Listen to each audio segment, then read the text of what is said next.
This is an amazing thing called Remarketing Evolved, and it's the secret to 4,000% ROI. When you scale this out, you can actually get stuff like that. Now, is it always going to be that? No, but we have seen it that high. Anybody here not comfortable with retargeting as a understanding how it all works? All right, so retargeting is a cookie-based technology. So the cookies that you see back there, they digitally stuff those into your browser, and they crumble and everything else. But it's a code that goes on your browser that tracks you all over the internet. Actions are based and stored on your browser. Now, if you have cookies disabled on your browser, retargeting doesn't work. Okay, but most browsers are cookie enabled because so much of the internet depends on cookie stuffing. So the simple example is you go to a website, you look at a product, you don't buy the product, Amazon does this, and you go to Facebook or Huffington Post or CNN or Sports Center or whatever, and that product is following you around the internet. Simple concept, right? Legal stalking. So the thing is, there's tons of different ways to retarget, and there are services that you use. All right. Now, most people only use Facebook. Okay. When I started retargeting, Facebook, you could only kind of retarget on Facebook. It wasn't even really retargeting at that point. So we had to go to these other services that were much more expensive networks at the time, and much more. They were a whole different animal. So Facebook was one of the last platforms I learned how to retarget on. And it was, for a lot of you guys, it was the first platform you learned how to retarget on. So I had a different understanding of how to implement retargeting into a business than the way Facebook taught us how, because we all learned learn a Facebook methodology. It's limited to Facebook, right? Whereas these other platforms were a web-based tech, where they had a network, kind of like AdWords. And so you had a different thought process of how it all could be utilized and how it could track and all kinds of stuff. So the thing I want you guys to understand is we use a number of different retargeting platforms, okay? Why? Because we want coverage. Every time, now, there's a lot of overlap, but every time you add another network on, you increase your coverage. It's like a Venn diagram, right? There's a whole lot of overlap, but by and large, it all gets bigger, right? So the retargeting platforms that we use are Perfect Audience. Perfect Audience allows us to retarget on Facebook, Twitter, and the web, as well as mobile networks. Facebook allows us to retarget on Facebook, Instagram, and now they have their audience network. AdRoll allows us to target on Facebook and their network. SiteScout allows us to target on their network. Google allows us to target on Google and their network, as well as YouTube. Okay? Now, so that's basically, it's 5 pixels that we drop. 5 retargeting pixels on every page that we want to build a retargeting list on.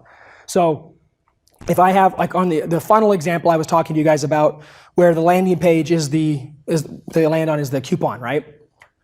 I'd be building 5 exact same lists on 5 different networks. Okay, so that would be a visitor that's going to opt in to our site, right? So I would want to retarget that person to get them to opt in if they didn't. So we would have an identical list on each of these different networks showing the exact same ad to these people all over the place. Does that make sense? Anybody lost on what I'm talking about? Okay, because it's only going to get more complicated.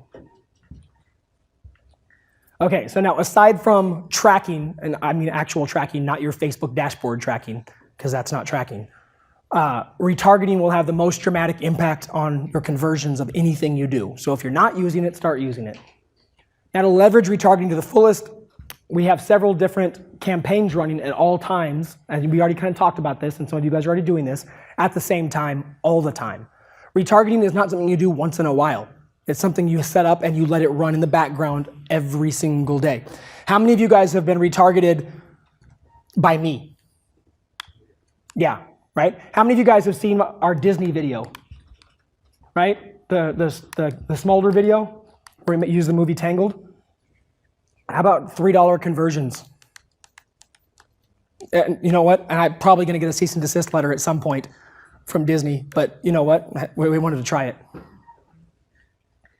Okay, retargeting will be used to improve your business in these 4 or 5 ways. Converting more visitors into prospects. All right, so people getting them to opt in. Converting more prospects into tripwire and or front-end sales. converting more customers into repeat purchasers. Right? So retargeting is not just for the acquisition of a customer. It can also be for the re-engagement of an existing customer, getting them to buy something else. We have retargeting campaigns that are running that we don't ever send an email out that are showing them a product that they would never see if they didn't see it as a retargeting ad. So it's an actual marketing campaign to sell somebody a product simply through retargeting, as if it was an active traffic source, because it is an active traffic source. So converting more customers into repeat purchases, launching new products, and marketing complementary products. A secondary benefit is that it allows for enhanced branding. Once you're everywhere and you're always showing up, retargeting allows a small company to look really big. Because they think, man, if I'm seeing this everywhere, then everybody's seeing this everywhere. Again, your consumers are not you. Your consumers don't even know what the hell retargeting is. They just know they're being stalked, right? So it works. There's an $11,000 perfect audience campaign over the lifetime of the campaign, $240,000 in conversion value, just through retargeting, not counting through anything else. And there's a couple different ways this works. But this is not even a well-optimized retargeting campaign. This is one of those ones that we've set and forgotten, just left in the background for a while. It does not take much to make this work. There are two types of conversions when it comes to retargeting. All right, this is different when you than direct traffic or paid traffic or any kind of like leverage traffic that you're used to. The first type of conversion is a click-through conversion. That's the standard conversion we're all used to. Okay, and it's the least common type of retargeted conversion. So when a click-through conversion is someone sees your retargeting ad, they click it, and they go buy.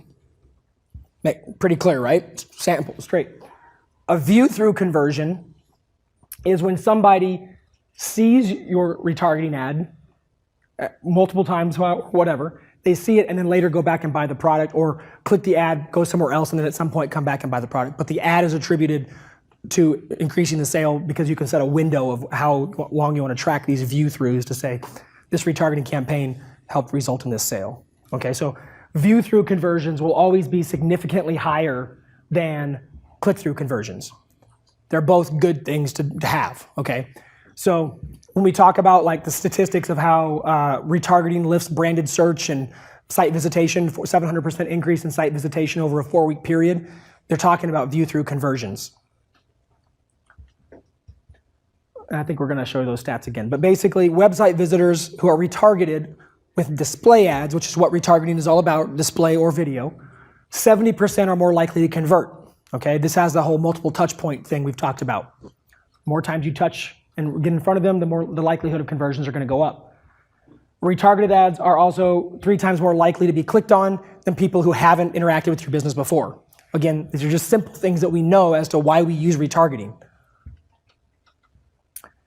26% of customers will return to a site through retargeting. This is with poor retargeting. This is just generic blanket retargeting.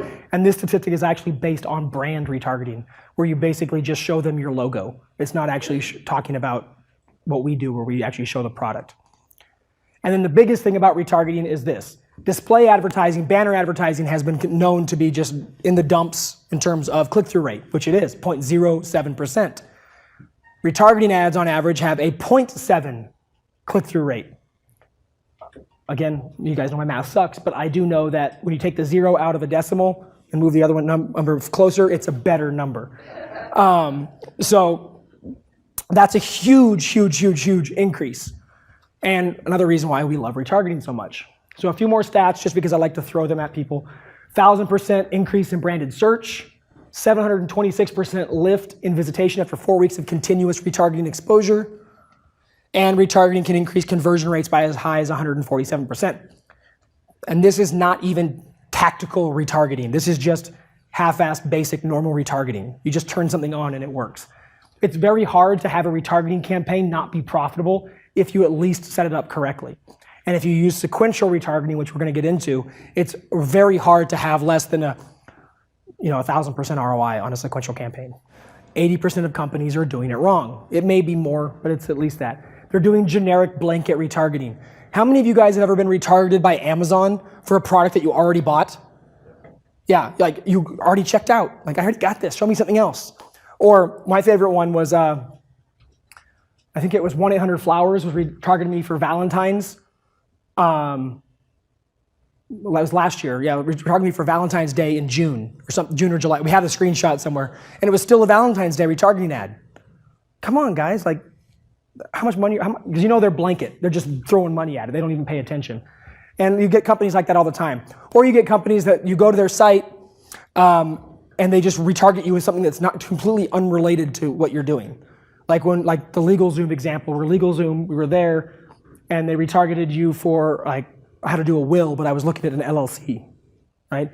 It's not related, but they're still getting success with it because it's still bringing that top of mind touch point marketing back into play. They're also not tracking their retargeting's effectiveness. They know it's out there, they think it's working, and they know they're like, it's more that, hey, I spent this much and I have this much. Things must be good, right? That's not the way you run a business. It's not the way you actually track retargeting. You have to be tracking everything in your business, specifically how your retargeting is working at each different point in the thing. They're not leveraging multiple networks. So audiences are semi-unique, right? So if this is Facebook, and that's where your audience lives on Facebook, right? Well, if we add perfect audience, now we have this. Okay, there's a little bit of overlap, but we've just grown it. And then we add ad roll. Now see how we're making a bigger ocean? So before I could only retarget you within this one ecosystem. But now if you extend into this ecosystem, which you do because there are sites that are in this network that are not in this network. Does this make sense? So you're basically increasing the size of your reach. You're casting a bigger net. So you're able to get in front of people in a wider thing. So a very simple that may not, hypothetical example would be, let's say you're on Facebook and you're retargeting on Facebook and Instagram, all right? And the person that you're retargeting, they're on Facebook and they're on Instagram, they see your ad, and then they type in eBay. Would you be able to follow them to eBay? No, you wouldn't if you were on the Facebook network.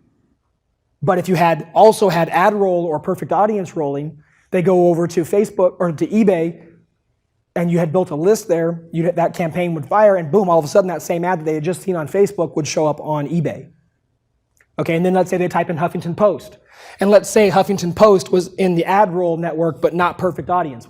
So if you were using these two, you now had Facebook, you also had eBay, but Huffington Post was up here. So they went from here to here, you got them. But if they went to Huffington Post next, you would have lost them, right? So the more places you show up in front of them, the better. And you can use the exact same ad, or if you actually want to put the extra effort out, you can make different ads to make them even fresher, but still the same product. We typically use the same ads because that's a ton of ads. So it's easier just to use the same creatives. And then not setting up sequential campaigns because, like what Casey and I were talking about just a second ago, is that there's a lot of work involved with setting these things up. And as you roll them out to multiple networks, there's even more work involved. But, like most good things, it takes time to put into place, but it's well worth it. All right, so the other thing is pixels are worth money. All right, this is more of a mindset thing. So we all know that emails are worth money, right? We talk about the value of an email subscriber. And people talk about how emails are worth what? $1 per subscriber? Is that what people say? They're full of shit. You want to know what the average email subscriber is worth to an e-commerce company? Less than 30 cents. You want to know why? Because these e-commerce companies suck at email marketing. And they don't do it.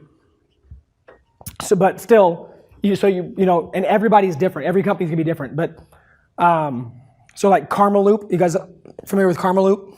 They're a big company. My buddy Drew Sanaki helped do the turnaround on that company.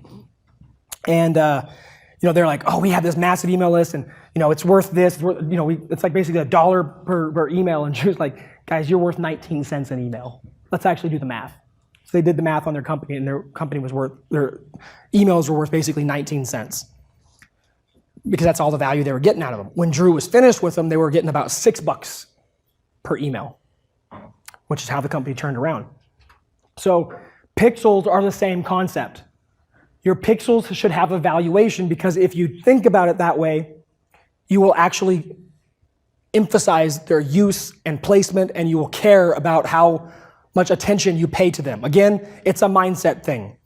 Same kind of thing like Brent was talking about yesterday, right? You have to get your head wrapped around the concept of paying yourself. And if you don't do it, you won't do it, right? It's all a mindset thing. Same thing here. So the way you figure this out, your sales from retargeting divided by the number of pixels that you have dropped. Okay, not pixel code, but the actual pixels that have fired. So it's the size of the retargeting lists, right? So in this example, there's 282,000 pixels placed, pixels fired, and sales from that were 240,000, meaning the value per pixel was 85 cents. So we know that for this campaign, for this business, that every pixel we place is worth 85 cents. So if we start treating a pixel as valuable to us as we treat an email, it's only going to get more value. We're only going to make more money from it, right? Are you guys getting the connection here as to why I'm beating this point? Okay, because it's, again, mindset's one of the hardest things you're going to have to deal with in business, because it's easy to be like, it's just a piece of code, it's not that important.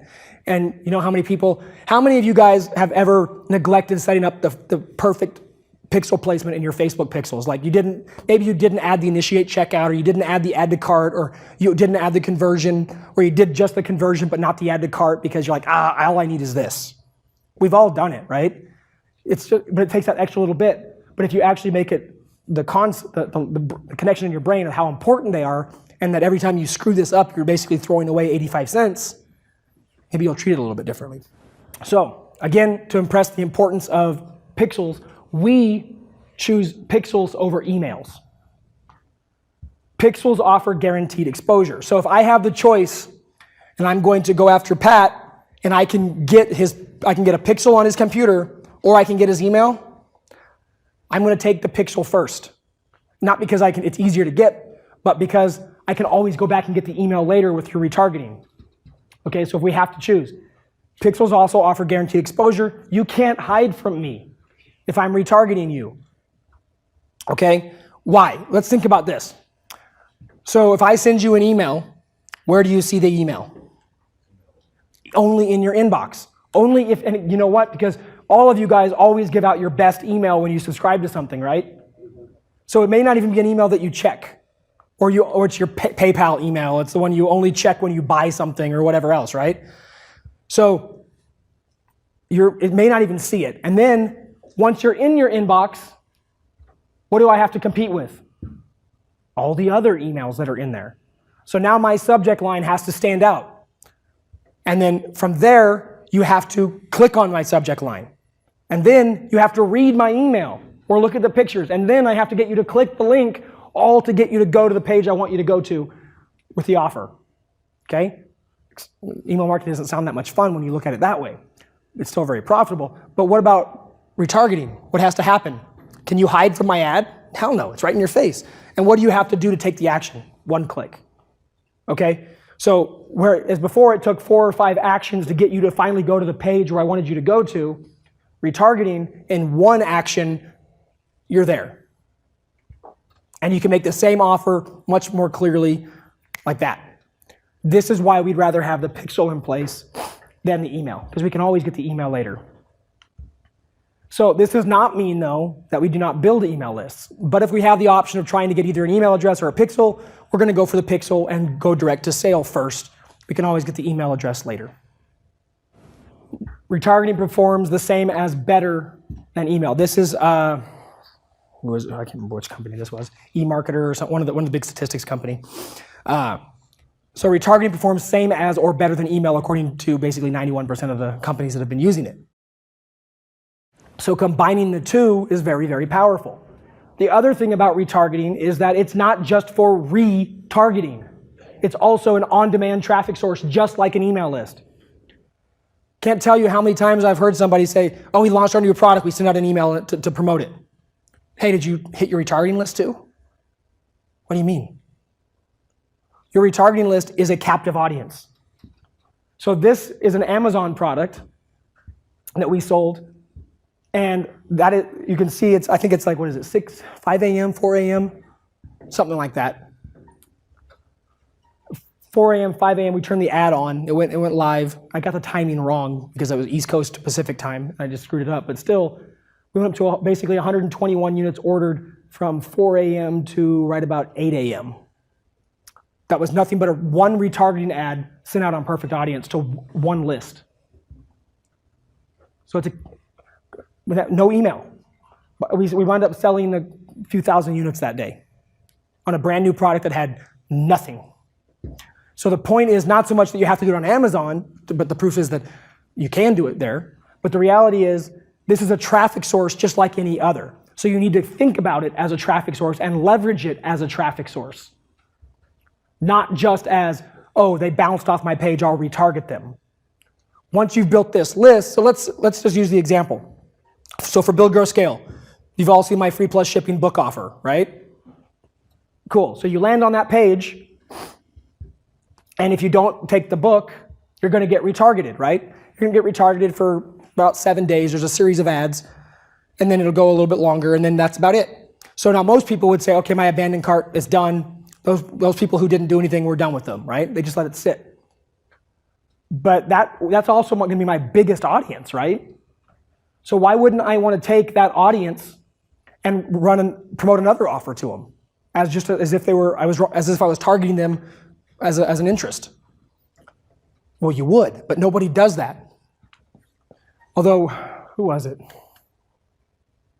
Can't remember who we were just talking to. Someone that was saying that they, it was in Scottsdale. Kenny, you were there. Who was the guy that we were talking to that said, it was the abandoned, he was on the stage with us. He had the 50,000 emails that he didn't know what to do with. Yeah, so he had 50,000 emails, and all of a sudden he's like, oh shit, I can use these. They were his abandoned cart emails. It was a list that he built that he was able to launch like a multi-six-figure a month business, but he thought of them as just, oh, these were my abandoned carts, I didn't do anything with them. Then he realized, hey, I've got 50,000 emails that I can be promoting to, I can do custom audiences with, I can do all of this stuff. So it's the same concept, right? Think about it as on-demand traffic. Again, I prefer to start with Perfect Audience because it gives you the best all-around coverage. Statistically, it has some of the best reach, but it's so easy to leverage multiple networks, you might as well be doing it. But since most of you are not using Perfect Audience, I'm gonna teach it this way. So again, you can go to Perfect Audience and you can get a $100 ad credit, or you can use that link and you can get a $120 ad credit. Big whoop. But they do give it to you and it's credited to your account with your first campaign. Supposedly it's an affiliate link, but I've never actually gotten anything from Perfect Audience in the 10 years I've been using links from them, so I don't know what I actually get for it, but it does take you there. Now, with Perfect Audience, it can be tough initially to get approved, okay? Specifically if you are like an info marketing company or you're a sales letter driven business or something like that. They're a little bit tighter on the approval process. There's ways, we'll talk about that in a second, there's ways to get around it. But it allows you to build your lists and retarget on the following networks.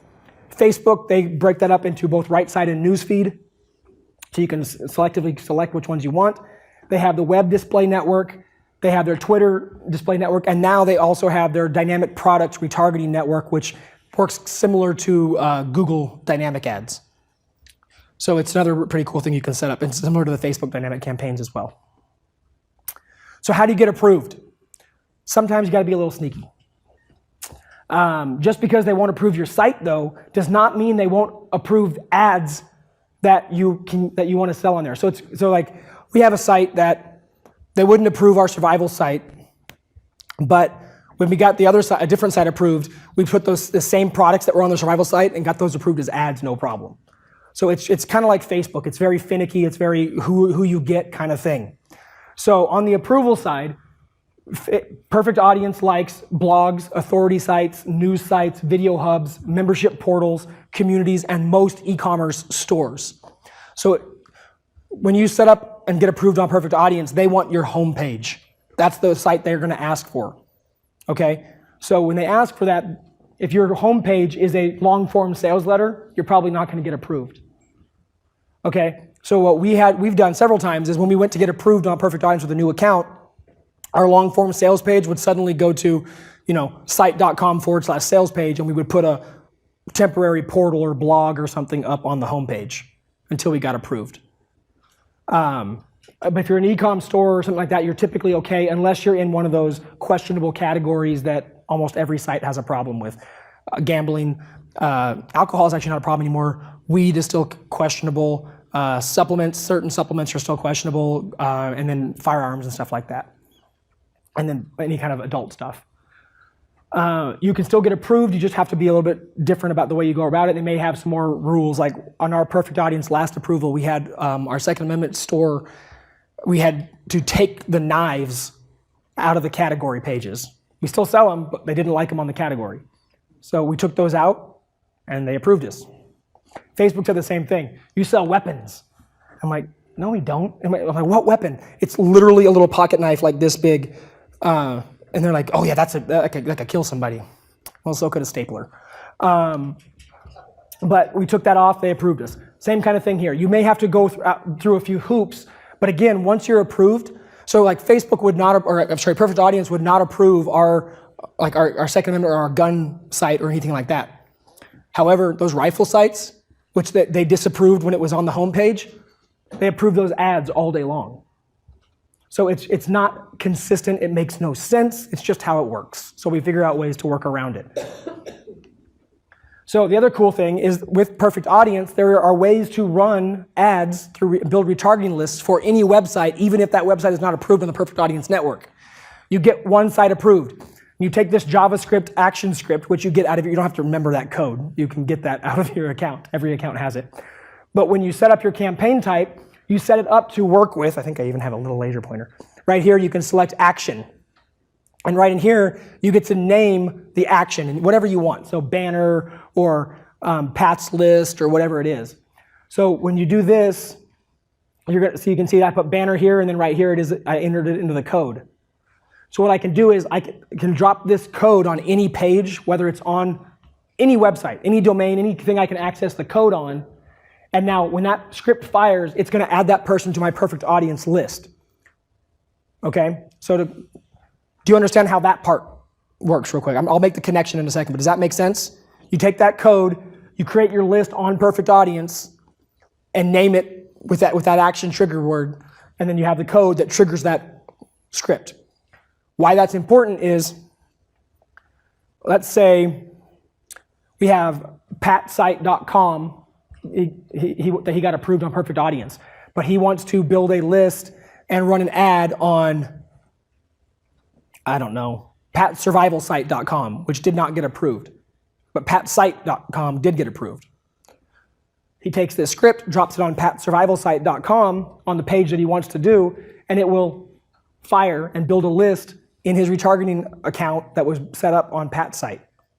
So he can now run ads through using that approved site, even though the list was built on a different site. Okay? And and the link that you send them to in the ad can be wherever URL you want, a tracking link, a pretty link, so you can direct them anywhere you want. So it's a workaround. They don't check for that? Well, because they don't care. Now, what they do check for are spoofing sites, phishing. Are you doing the stuff that Facebook's having the issue with right now, which is where they're doing a link cloak with a delay and then pushing you to a porn site? They don't like that kind of stuff, obviously, because they're a family-friendly kind of thing. As long as you're not doing that, you're fine. Phishing, I don't think you're going to have a problem. No fishing with a PH. Phishing, other kind of phishing. Probably more profitable. Yeah, definitely. Totally. Okay, so you want to build segmented lists. So just some common, you can segment however it makes sense for your business, but these are some of the most common segments that come up in an online business, all right? So you have blog visitors. Now most people only segment simply by their blog. You should segment by the category within each blog. So if you have, like a simple example would be digital marketer, right? They have 3 main categories to their blog. Well, they build out 3 different retargeting lists for each category, one for each category. Why? Because the people who are in those categories, they can now target them more tightly to whatever the offer is. So if you're doing content marketing, make sure you're building lists for that content marketing category so you can actually say, hey, I have an offer that's going to appeal to anybody who wants to increase their conversions, not everybody who's ever been to my blog. You want to be able to target. That way you can have multiple segmented campaigns running. Squeeze page visitors, opt-ins prospects, abandoned carts, e-com category views. So they view a category on your e-com store. E-com product view, obviously this is the most simple one. Specific product purchase. So we build a retargeting list for every different product that we have as well. So I can say, today I want to run an ad, I want to do a retargeting campaign to everybody who's ever bought our set of our rifle sights. Boom, I can have an ad out to all those people. Does it take more time to set up? Yeah, but how cool is it when you want to run an ad to them, all you have to do is click, you've already got, because the list is already built. It's great. Legwork up front, rewards in the back. Funnel path lists, so if you have a specific funnel in place, like we talked about yesterday, you have all the different lists for each step of the funnel, so you can do the targets and excludes all the way through. Review page views, so if you're doing review page bridging over to Amazon, you can't drop the pixel on Amazon, but you can drop it on your review page. And then video views. This one is super underutilized in the e-com space. But if you have a YouTube channel and you set up your AdWords account, you can get a Google remarketing pixel. Did you know that if you embed a YouTube video from your channel on a page, like an autoplay video or whatever, every time that video is played, that person is added to a list? It could be on your retargeting list. So if you have a YouTube video on your channel, now if you use now in ClickFunnels, this is something you guys need to be aware of. In ClickFunnels or YouTube, or not YouTube, or WordPress or whatever, if you know how you can just, like in WordPress or ClickFunnels, you can just paste the link in and it'll automatically load the video? That will not build your list. You have to use the YouTube embed code. All right, so we've lost hundreds of thousands of pixels learning that we would have had, because you use the YouTube embed code and that fires the remarketing pixel. So now anybody who watches, like let's say you have an unboxing video or a review video for a product or some kind of virally type video that people are really watching a lot of that showcase your product. Every time that video is played, and the cool thing is if anybody else embeds it, you still get the list. So, all these affiliate review sites or whatever, so our rifle site, we have a video that gets pushed. All these sites are linking to it because it's teaching people how to use offset sites. Every time that video gets embedded and played, our list, it's growing by like 1,000 plus people a day, simply by it being on the YouTube network. And now I can run an ad to all those people. And I can even target them specifically on how much of the video they watched without even having to do any special setup. I can set it up in the YouTube retargeting. Then you also have cool stuff like, we have a YouTube ad that runs that when somebody comes to our channel for the first time, says they get retargeted with an intro video that says, hey, thanks for checking out a video for the first time, blah, blah, blah. We actually call them out as being a first-time customer or a first-time viewer and explain what they've got, and then we give them an offer. You can do that, all kinds of cool stuff on YouTube now with the Google remarketing pixel, but most people are not even using it at all. Or if they use it, they're thinking about it for AdWords, not about the YouTube stuff. So list segmentation. A very simplistic example of a flow. The visitor comes in, they hit the website. They abandon cart or they buy. Right here we have two different lists, right? We have the abandoned cart list and we have the buyer list at the very least. Now technically we could even have a third list. We could have a page view list, an abandoned cart list, and a buyer list. Okay, very simple example, but it makes sense. And then here is a multiple lists through a sales funnel example, trying to just tie it visually together so you guys can put the pieces together. So the visitor hits offer 1, which is the landing page, so they go on a visitor list. They go to upsell 1, that's the first page they see. People who land on that page means they bought the front end product. Then you can put them on the upsell 2, and basically however your sales process works, you would put the pixel on the page that they would see if it was a buyer, right? So you just basically have a funnel flow. Now, with these 4 separate lists, I can create a different retargeting campaign for each step of the funnel and say, hey, so-and-so, like Pat went through, he bought upsell 1, but he didn't buy upsell 2.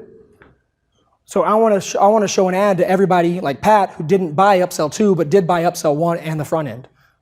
So I can set exclude, target, whatever I need to do, and pretty soon that small audience, let's say it's only 200 people, but I'm showing an ad specifically to those 200 people saying, hey, I saw you bought this, but you didn't buy this. Let me explain to you why you should have bought this. And that's a very direct call out, like, hey, it's instead of saying, hey, look at my products, I'm saying, hey, I saw these actions you took, but you didn't take this action, and I wonder why. So the only thing I can realize or think about is that, hey, you didn't have this bit of information. So let me clear this up. Let me show you something else. Let me give you a little bit more information to make the right decision and then decide if it's right for you. That can be done through video, through an ad, whatever. But the only way you can talk that directly in an ad, whether it's a video or a thing or call somebody out, is if you have that very specific segmentation so that you can make sure that you're showing it to only the right person. Because if I did that very direct call out and I was talking to Pat, but Pat didn't buy upsell 1, and he didn't even buy the front end, that wouldn't it'd be a disconnect, right? He'd be like, what the hell is this guy talking about? It doesn't make sense. But with these lists, you can do that segmentation. Leveraging multiple networks. Okay, so we want to drop multiple pixels, just like we're talking about here. And then on average, each additional retargeting network you leverage increases your reach by about 30 to 40%. Now, there is a law of diminishing returns. Obviously, that applies in life and everything else. But for the most part, if you add those 5 main networks, you will have expanded about as much as you're going to get that's worth doing.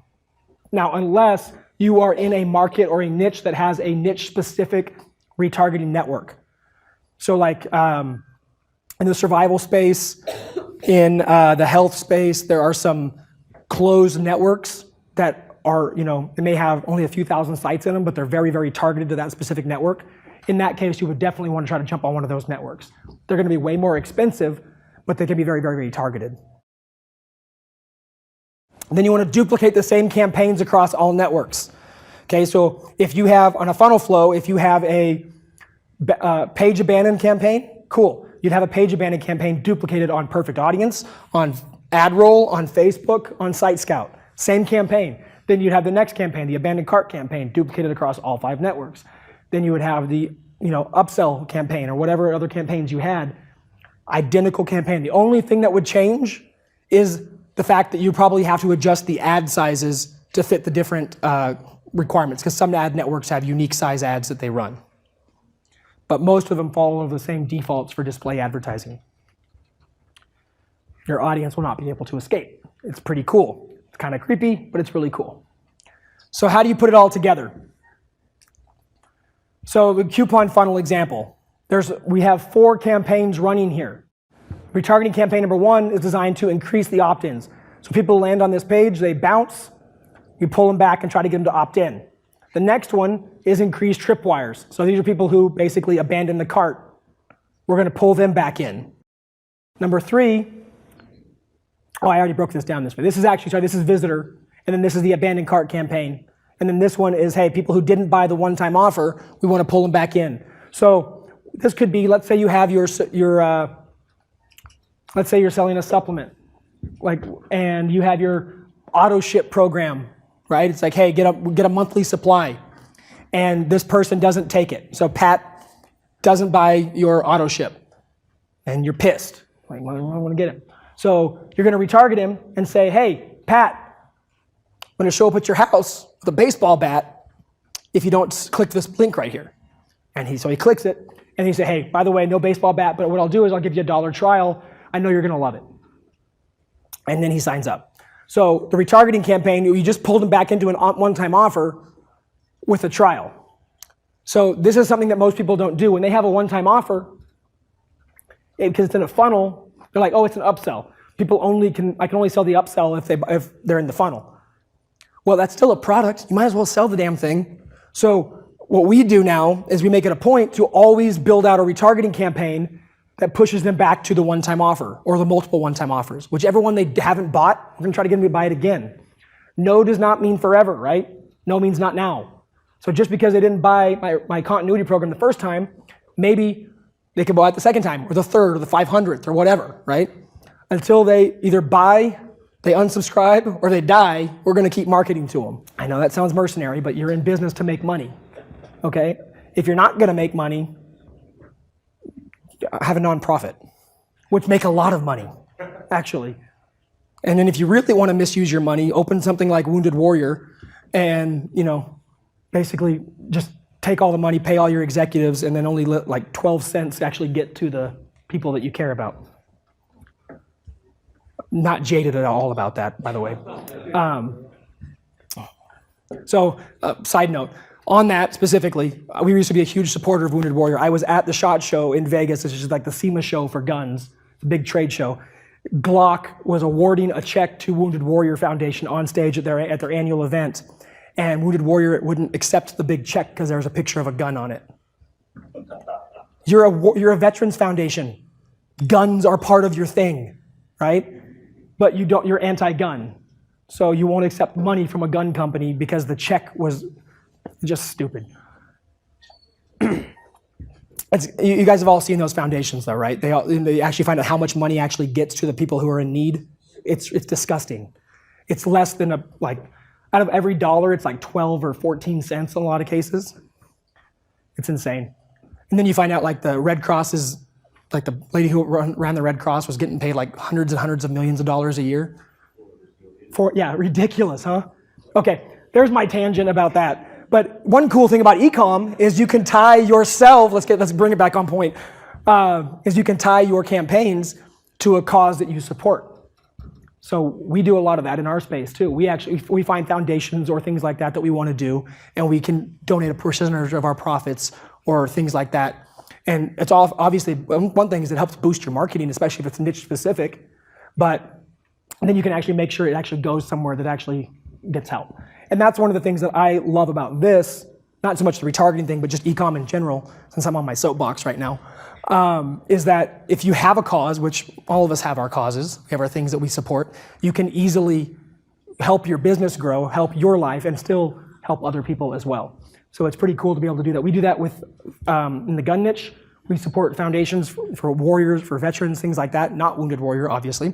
And then we used to have a pet business with the husky stuff. We would support, animal shelters and things like that, and we would just automatically donate a percentage of our profits.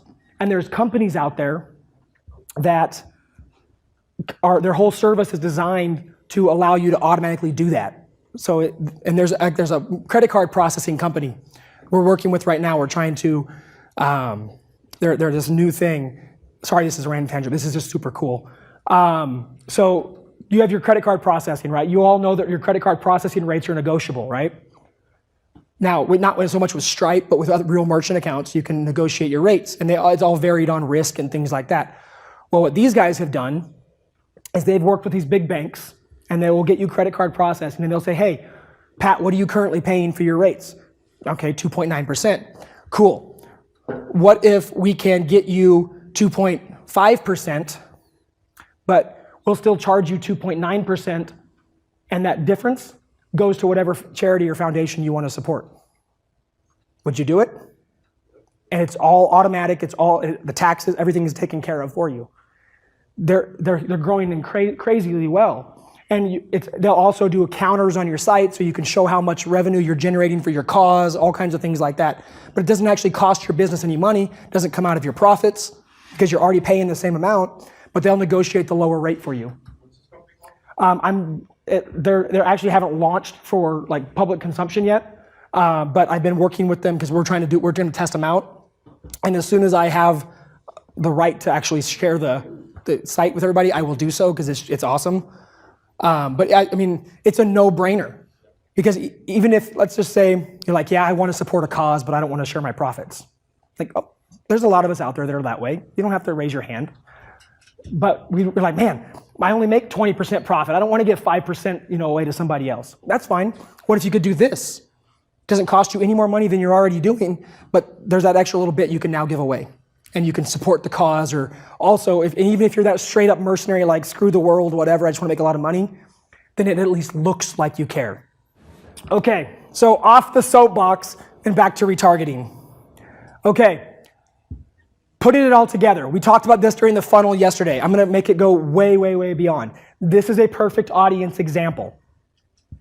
Okay, so what we have here is using that previous campaign, we're going to show the 3 different promotions, right? So we have 3 promotions running. The first promotion is to increase the number of opt-ins that are going to join our list to get the coupon. So in this case, we're using a simple Facebook retargeting, and we're targeting all visitors, and we're excluding everybody who visited the tripwire, because the only way they would see the tripwire is if they opted in. Make sense? The next campaign is to increase the tripwire sales. So we're going to target people who have visited the tripwire, and we're going to exclude tripwire customers. We could take it an extra step if you really want to make sure the list gets small and exclude all visitors or ignore all visitors, right? So in perfect audience, you have 3 different levels. Typically, target and exclude is all you need, though. And then finally, on the OTO, we're going to target the tripwire customers, and we're going to exclude the OTO customers. So only people who have not purchased the OTO are going to see this. Right now we have 3 different retargeting campaigns happening on Facebook for 3 different actions, each going to a very specific audience with no overlap. Does that make sense? Now, how do we max it out? So now we're talking about just the first campaign, just increasing the opt-ins, right? So on the previous one, we showed all 3 promotions, right? Opt-ins, increasing tripwires, and OTO. Now we're going to dive deep on just this one. All right? So come over here. You can see we're talking about just increasing the opt-ins, but we have 3 campaigns just through Perfect Audience running to increase the opt-ins. So we have 1 on Perfect Audience going to Facebook to increase the opt-ins. And that's Facebook right side. And then we also have Facebook newsfeed going. We also have web retargeting. Now, a lot of times people just lump Facebook together. We have found that it makes a whole lot more sense to segment out the right side and the newsfeed, because as you guys know, for running direct ads, they convert very differently. Right side a lot of times won't convert at all, and other times it will. We have found that right side ads that will not convert through Facebook's ad exchange will convert as a perfect audience on Facebook. It makes no sense because it's the same ad exchange. It's just the way the algorithm treats them differently. So we break them out separately so we can track that. All right, so 1 promotion, the whole goal of all 3 of these campaigns is the same thing, but we're reaching people on multiple different points, right? Now we take it again. How you max it out even more. Same thing, still just increasing the opt-ins. But now we have a campaign on Perfect Audience going to Facebook right side. Campaign on Perfect Audience going to Facebook newsfeed. Campaign on Perfect Audience targeting the web. Campaign on Perfect Audience targeting Twitter. Campaign on YouTube targeting the in-stream ads. Campaign on Site Scout with their web retargeting. Campaign on AdRoll, web retargeting. Campaign on the FBX campaign, Facebook Ad Exchange targeting this. So how many is that? I can't even count. 4, 5, 6, 7, 8? Is that 8? Yeah.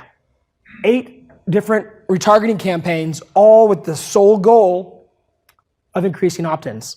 And we have now covered the entire world of retargeting. So basically, anywhere you go, I will find you, right?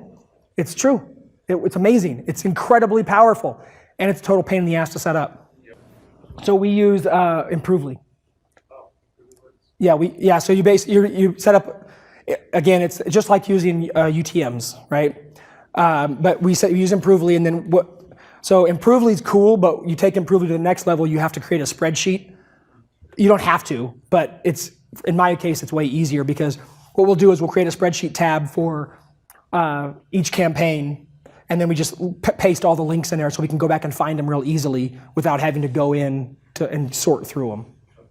And then when we go into Improvely, we do the link tracking click or thing, and we're like, okay, this campaign, this retargeting ad, and then it sorts it out, and we can see how it's performing. Look at 2 slide chart. These Wicked reports. I have not. Wicked Reports is Infusionsoft only. Really? Unless they have a new option. As far as I've seen, I it's. believe they're not now. Oh, if so, okay. I visited a booth at TNC and they mentioned nothing about it. Okay, so they had previously always been Infusionsoft only, and from what I've heard from everybody who's used them, they're amazing. But we're not an Infusionsoft only build, grow, scale runs on Infusionsoft for us. Everything else is on other things, so we couldn't do that. I know their base plan is $300 a month. I think it's a lot more expensive, and I'm also not sure it's not Infusionsoft. Okay, if it's not Infusionsoft only, that's... They didn't say anything about it. They were trying to sell us hardware. I was talking to them at TNC. Okay. I've used Wicked. They're UTM driven, so you can put them in. Okay. Awesome, that's good to know. Yeah. So they are phenomenal in this. I don't know that they're that much better in the tracking department. What they're really good on is in their reporting.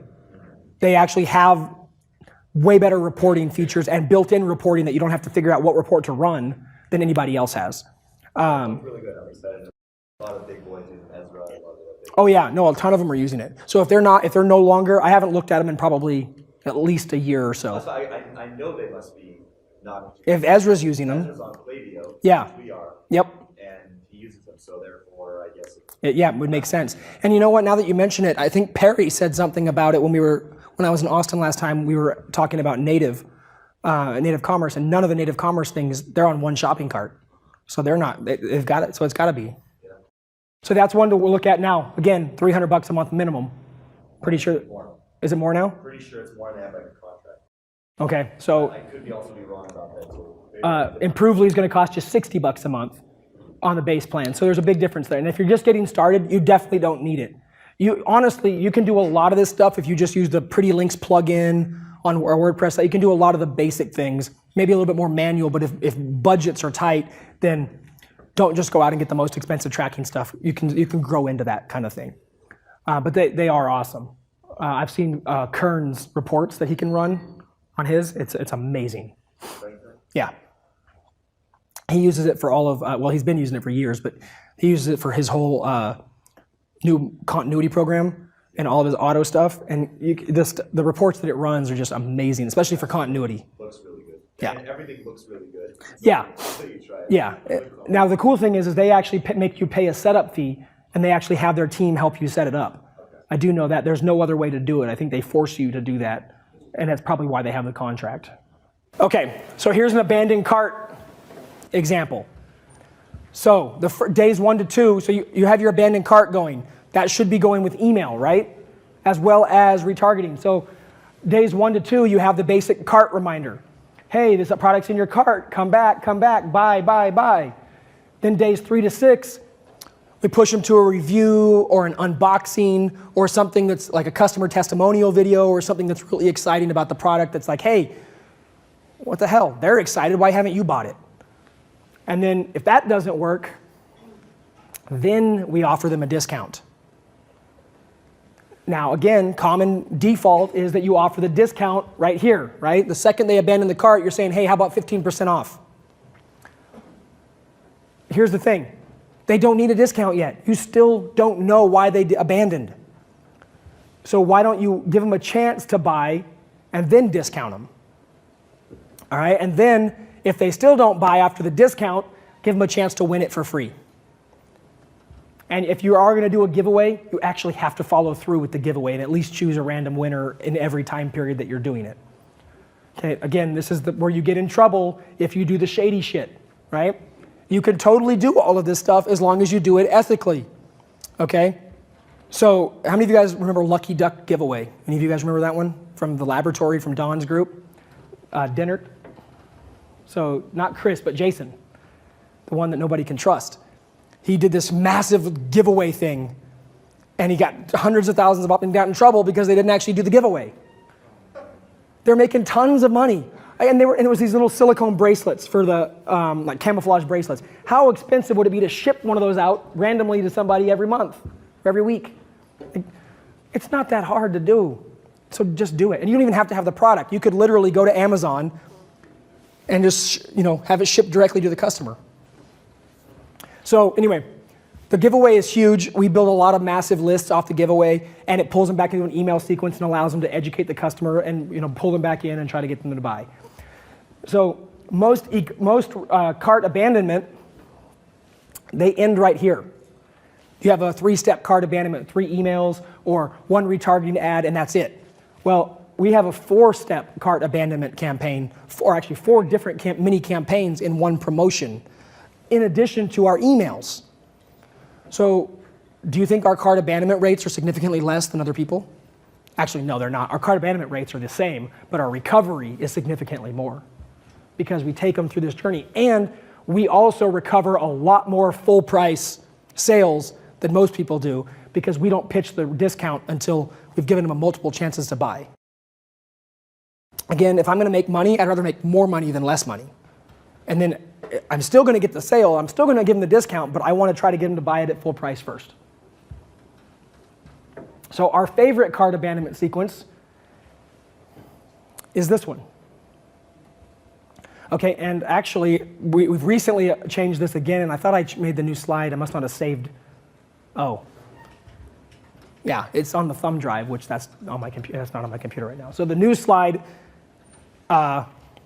this and this have changed place because what we were talking about. So all right, so this is the same thing. Cart reminder, day 1 to 2, day 3 to 6, product review, unboxing video, customer testimonial, that kind of thing. Day 7 to 9 is actually the discount offer. And if they don't take that, then we retarget them over to Amazon and say, hey, you try us out on Amazon, buy us there, the trust factor's there, all of that kind of stuff. And what we've actually been using here, we use static ads on this one, but when it's on Facebook, we actually have a video of, it's a customer who actually may have possibly been an employee, pretending to be a customer, saying, hey, I just got this product, it's awesome, you know, I bought it off Amazon though, because their website, I wasn't so sure about them, but you know, now I'm a customer for life. And he did buy the product, but he's still an employee. Okay, but anyway, so the whole thing was we wanted to tell the story of what people are already thinking. Hey, I don't know if I want to buy it from your site, but I want the product. You know what? I'll trust it on Amazon. Why? Because Amazon's customer service will take care of me if the product's not good, and I'll get free shipping. Once you've got them to buy your product, chances are they'll come back to you later. You know, I gotta say, the BGS shirt looks pretty damn awesome with a gold jacket. Yeah, I mean, everybody's got to get gold jackets and a BGS shirt. That'll be the new thing. We'll get a container shipped in full of gold jackets from China. Be our new thing. We'll be selling them off the back of the event. And then we'll push them into a giveaway offer. So the only thing, this slide is accurate. The only thing we changed was we moved the buy to Amazon after the discount because, like we were talking about, we can't actually track if they bought on Amazon or not. This works incredibly well, guys. And then when they buy or opt in at any one of these points, it stops the campaign. So if they buy here, they never see this part. If they buy here, they never see this part. If they buy it on the discount offer, they'll never see the Amazon part. Okay, so you can stop the campaign at any point. So whenever they become a buyer, they never see the rest of it. So you're only antagonizing the people who are antagonizing you by not buying your product. Okay? You're not antagonizing the people who did what you wanted them to do. So you reward your customers for taking action the correct way, and you punish those who don't take action, right? It's the same way you raise kids, right? So the sequential setup with perfect audience, it's very simple, guys. You target and you exclude, and then you use a duration or an expiration setting. Here's where it's not so simple. Every different ad platform has its own little way of working. Facebook doesn't work exactly the same way as perfect audience. AdRoll sure as hell doesn't work the same way as the other guys do. But they all have their way of doing it. Now, you will also find in some campaigns or in some ad platforms, they may not allow you to do sequential retargeting to the level that you can do it in other platforms. So if that's the case, okay, do what you can do on that platform and just do the rest of it on the other platforms. And the other thing is you don't have to roll it all out at once. Start with one, get one thing going, and then just little by little keep duplicating those campaigns into multiple things until you eventually have it all set up. We don't start with it all perfectly set up like this. It takes time, okay? And we just keep continuously doing it. So in this case, we're doing a short-lived list, and we're excluding the people who have opted in for this giveaway, and we're targeting the people who landed on the giveaway page, okay? So we exclude the day 4 to 5 people who are on the thank you page. All right, so I'm going to show you what this looks like in a second. The other cool thing about Perfect Audience is that Perfect Audience gives you an email retargeting pixel that you can drop in your HTML emails. I love this because now I can trigger a customized retargeting campaign that actually matches up to the emails I'm sending out. And it only fires when they open the email. So it's a campaign that won't go live if somebody doesn't open the email. But let's say you've done all your other retargeting. This is not even sequential. This is just, you've done all your other stuff and it's going. And then you have this awesome Valentine's Day or Mother's Day promotion that you're going to do. Okay? So what if you also had, your email talks about this Mother's Day promotion that you've built out, and you have this whole sequence of emails to go out. Then you drop in this retargeting pixel that will fire off a campaign that exactly mimics your Mother's Day promotion in sequence. But it will only fire if they open the email, because otherwise it won't make sense. So now, the reason this works is people in their email and what they see on their pages in life, they usually don't match up.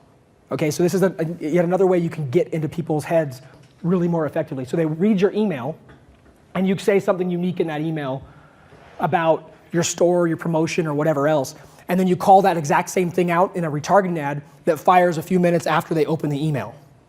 And then all of a sudden they're on Facebook, and that same unique phrase or image or sentence or whatever else that you used in the email that they just saw is now in their face on Facebook, or in their face on YouTube. Or YouTube is amazing because you can do the in-stream ads and they're getting ready to go watch their next cat video, and you hit them with whatever your offer is that they just saw in their email. It's crazy. Your conversions go through the roof on this. And then you can also have it trigger, so every time a new email goes out, you can have it kill or start a new retargeting campaign that matches up with the email. We're getting nitty gritty, we're getting granular here, I understand that. But if you really want to do some really cool stuff, these are options that are available to you if you go beyond just the Facebook retargeting network. And this also gives you a second chance, or third, fourth, fifth, sixth, seventh, whatever chance, to get their attention in case they don't click the link in the email. So they may have read your email. How many of you guys have ever read an email and didn't click the link? All the time, right?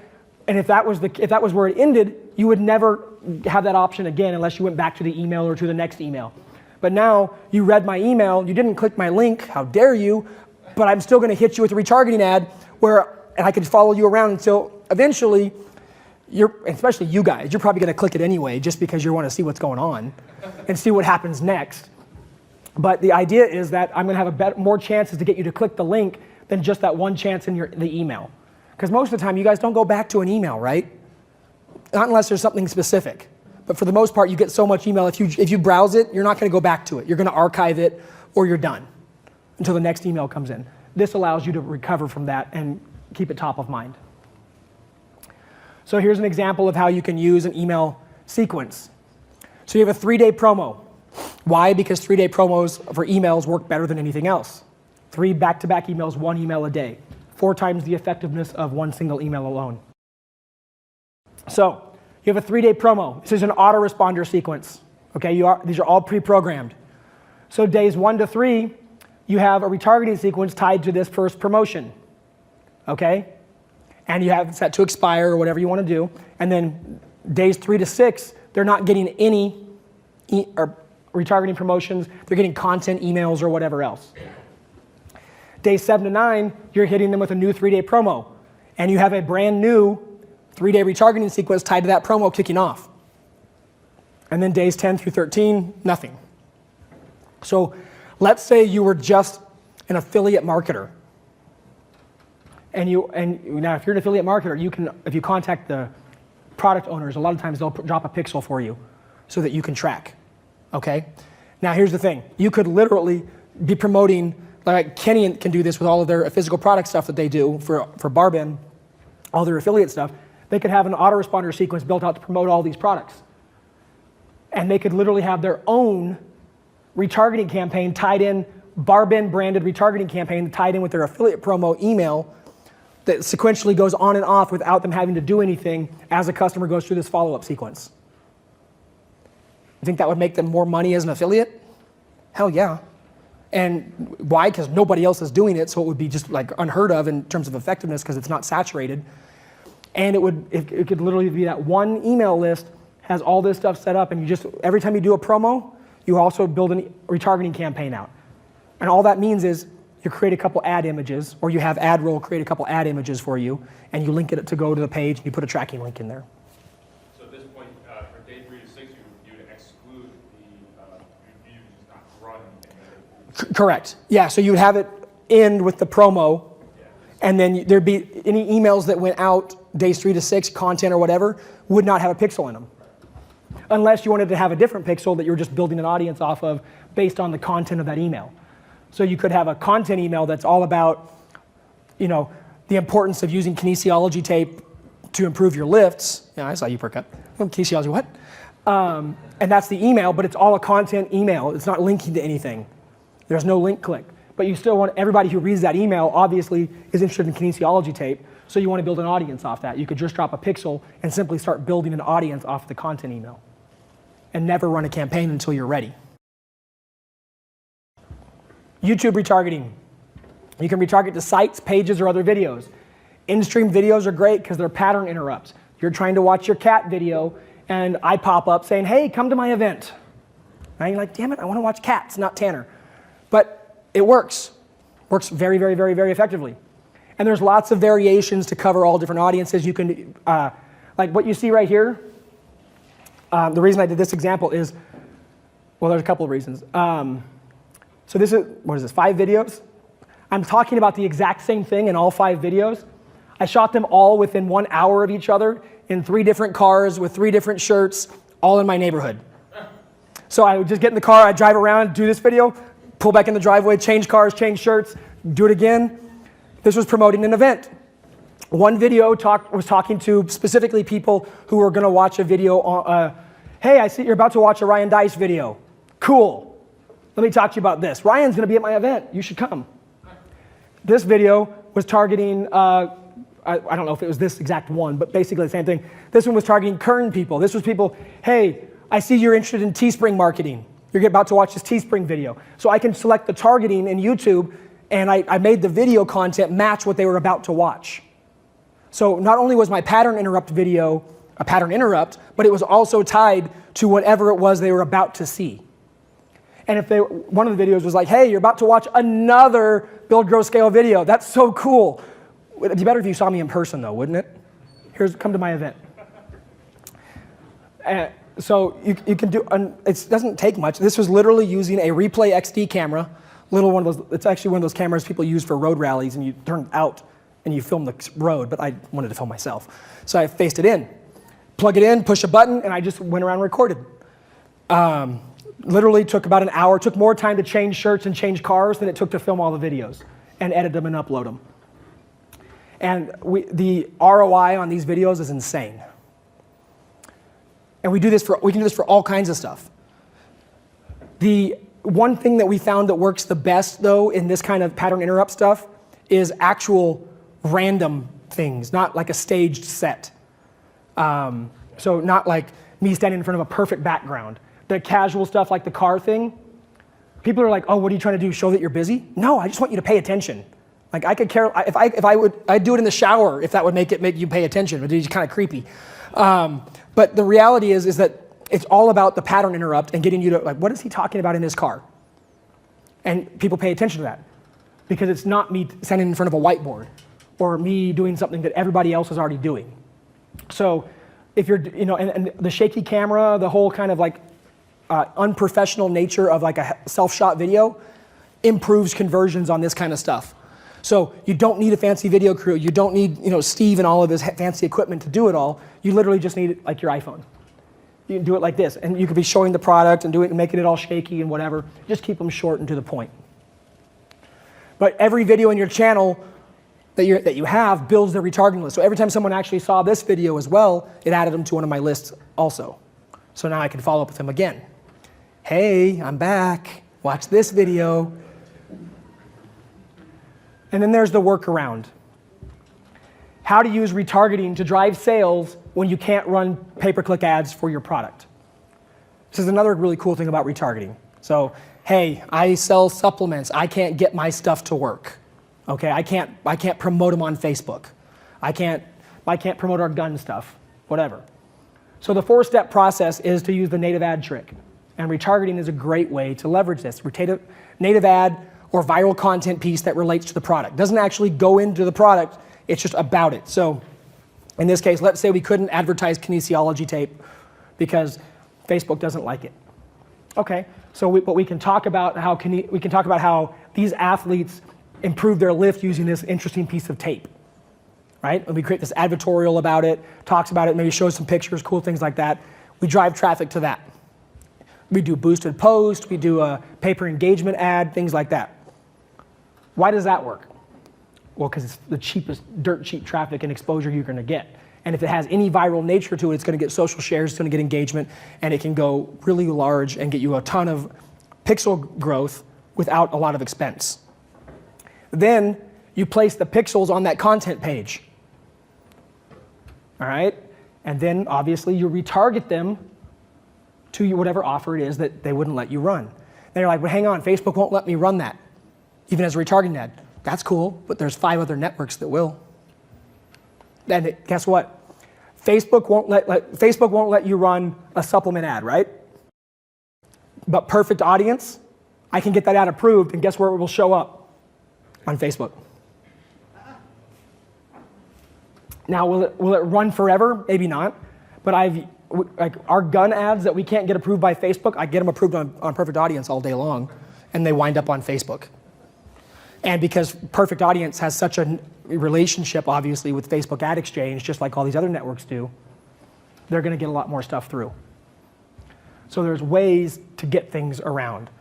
Now, again, I teach you this stuff, even though there's a lot of ways to use it for bad. Please don't be that shady guy, right?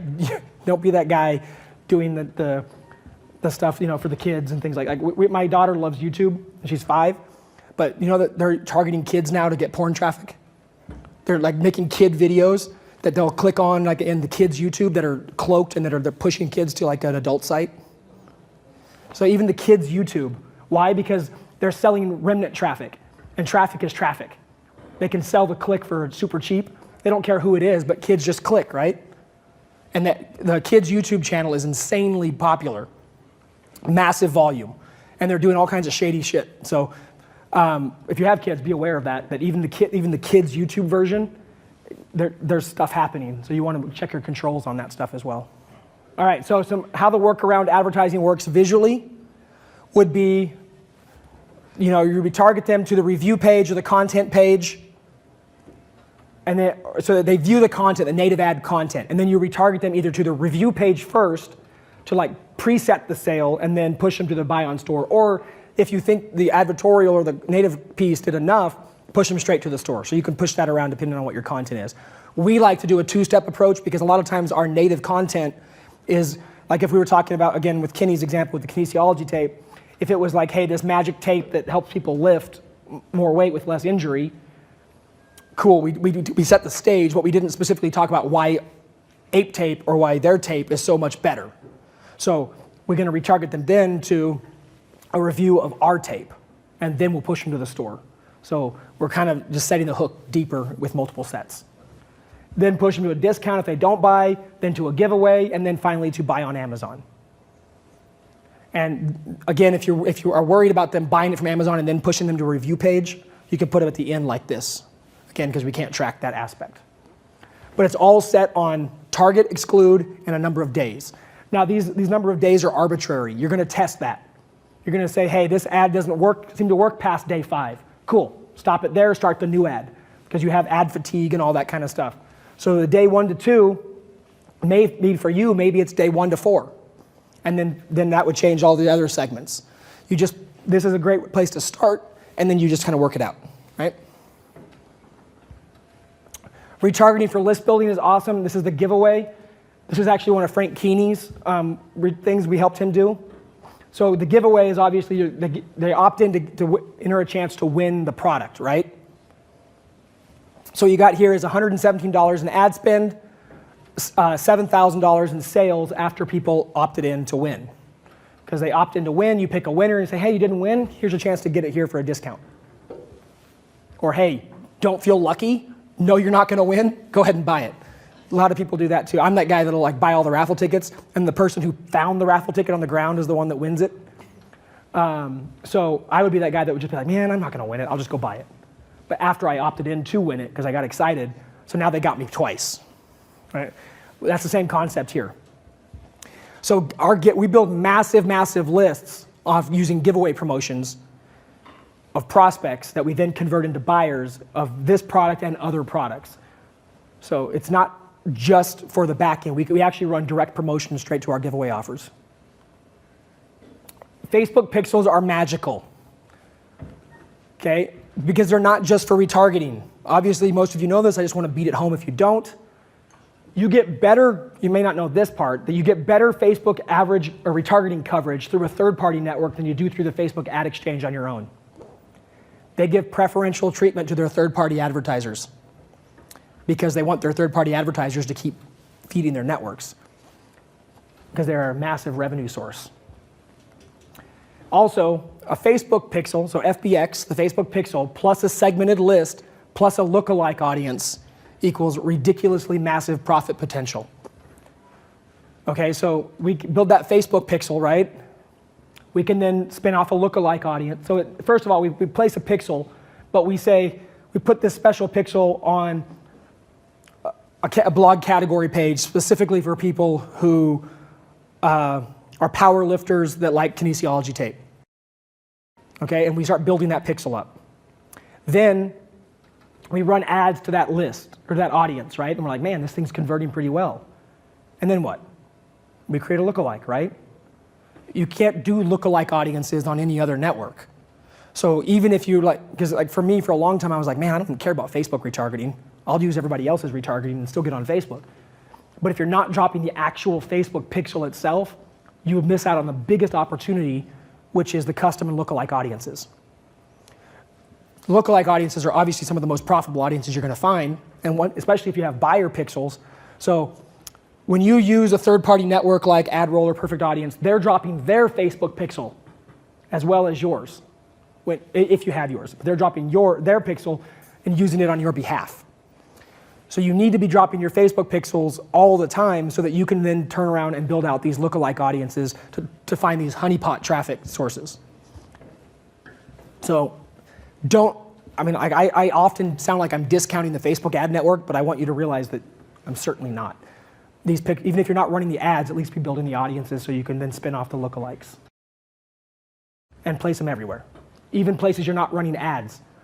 Just build, all these segmented lists. Every time you create a new page, it's going to get a lot of traffic. Even if you're not running traffic to it, throw a Facebook pixel on it so that you can then be building that audience whenever you decide you need it.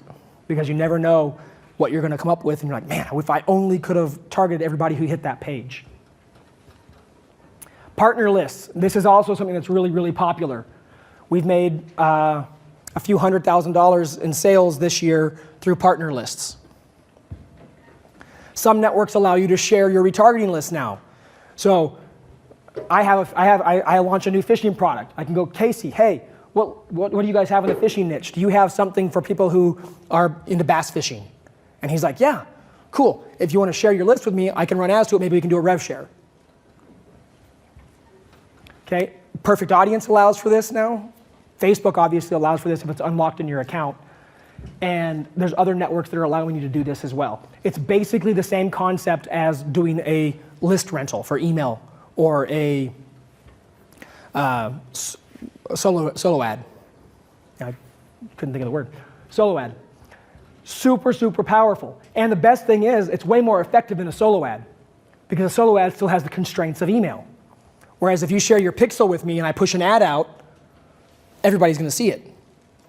And the other thing is when you share these lists, you still control the list. You still control the pixel. You can stop the share at any time. It's not like they keep it forever. If you don't want them to have it, you can stop the share. So if you have an agreement and they renege on the agreement or whatever, you're okay. You can take it out. The other piece is that when you're doing this, when you share the pixel, like people are like, I don't want them to run it on my account. They're not going to affect your account at all. It actually shares the list with your ad account. So if you're going to run the ad, it's only going to affect your ad account. not the person who shared the list with you. So there's no negative lashback or anything like that that can happen. That wasn't, originally that was the way it was supposed to work through the Power Editor, and they were like, well, that's going to cause some problems because it's going to screw up somebody's seasoning in their account if you were sharing it and it was different. So there's nothing to worry about there, but it's a great way to actually just scale your sales very easily. Here's the thing though. People get all like, oh, I'm not going to share my pixel. I'm going to share them with my competitor. I don't believe in competition. I think it's a stupid thing. I think everybody can be my partner. Because, you know, if I'm in the cell phone space and Steve's in the cell phone space, we have separate products. Maybe even we sell some of the same products. Why would I not want to try to work with him so he can sell more of his stuff and I can sell more of my stuff? Is it going to hurt his business if he shares his pixel with me? Maybe it's not his like continuity buyer pixel, but maybe it's his everybody who's visited my store pixel, and I share everybody who's visited my store pixel with him, and we can cross promote offers. Only going to benefit you. What if we share pixels with everybody in the room? You can do that. So there is a group with the dumbest name ever called Anaconda. Yes. And it is a group, Jonathan, do you know about them? Okay. They're a print-on-demand group of guys that share pixels in the t-shirt space. And they have ridiculous lists in almost every category you can think of. And so what happens with this is, I'll give you a perfect example. In the shirts, in the Second Amendment space, we made Second Amendment shirts really popular. Then guys like Trey and let's see, Dawn and other guys have all blown it up in that space. Well, there's a lot of guys that are doing even more numbers. Well, they all got together, and then a lot of other guys who did the nurse shirts and the name shirts and all those other things got together. And now there's this whole little insider circle of these guys who's like, hey, I'm going to launch a nurse shirt. Cool. Well, I'll share our nurse pixels with you, and then your shirt blows up. And then, you know, Jonathan's like, hey, I'm gonna do a Second Amendment shirt. Cool. Everybody gives him their pixel. Boom. So it's basically creating this closed traffic system to just, you know, promote anything. So I want this thing could literally change your entire world of how you do business, if you're willing to be open to the idea of sharing and realizing that you're not giving anything up. It's not hurting you to share your pixel. People think that their customers are sacrosanct, like they can't share it. You're not like I'm not picking Patrick up and handing him to you. I'm just giving you his cookie data that he could clear at any time. And it's not private data. It's publicly available data. That's why it's a cookie. So this is super powerful. We've done ridiculous numbers in the shirt thing with the Anaconda group because Matt Stafford is part of that group. We now have access to anything we want there. And we share our pixels with some of the survival guys, Survival Frog, those kind of things. When they want to run an offer, hell yeah, we'll share our pixel. We usually offer it before they offer theirs because we are always going to give before we take. That's just my philosophy on that. I just had a couple of tips. I have some clients that are rather large and have multiple ad accounts. We kind of share pixels between the ad accounts.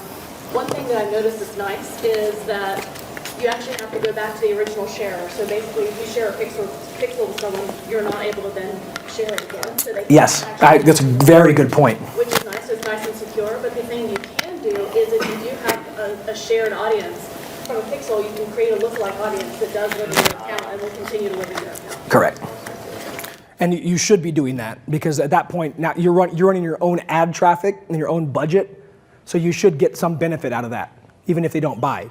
So you get the audience. But yeah, you cannot share to share to share to, so it can't like run away on you, because otherwise that would be really bad. But yeah, this is an amazing thing, and most people, it just goes right over their head, which is why I'm sitting on it for so long, because it's that powerful. And I want you to think about it in the way of everybody in the room could be in the exact same business, and you're not competitors.